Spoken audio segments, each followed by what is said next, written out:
I'm Simon Locke, Director of Manufacturing at Artemis Technologies.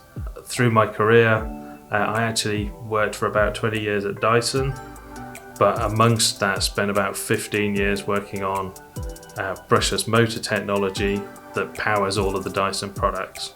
I have a keen interest in sailing, and the sailing aspect, the high technology aspect, that's what really excites me, pushing forward the boundaries of new technology, and especially in the areas of sustainability and doing something that is going to make a difference, and so being part of the electric revolution, as it were. I'm really looking forward to getting our first prototype vessel, our test mule, on the water.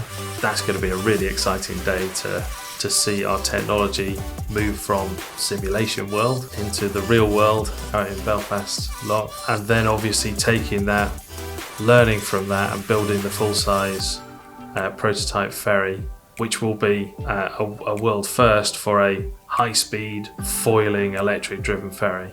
I think it's really exciting that there is the Belfast Maritime Consortium. There's a whole group of different companies and institutions and government that is all working really closely together to help make this a reality, and I think that's a really big opportunity here in Belfast.